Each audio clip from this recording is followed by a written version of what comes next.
बिस्मिल्लाहिर्रहमानिर्रहीम। अस्सलामुअलैकुम। आप देख रहे हैं PMN न्यूज़ और मैं हूं नाइला भट्टी। नजर डालते हैं आज की खबरों पर।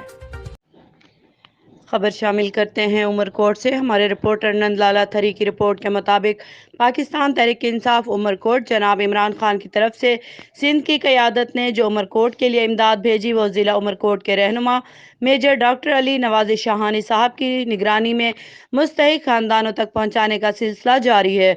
उमरकोट के 4 तहसीलों में वहाँ के ज़िम्मेदार ओहदेदारों को बराबरी की सतह पर इमदादी सामान तकसीम किया गया जो अपनी तहसीलों में मुस्तहिक ख़ानदानों में तकसीम करेंगे।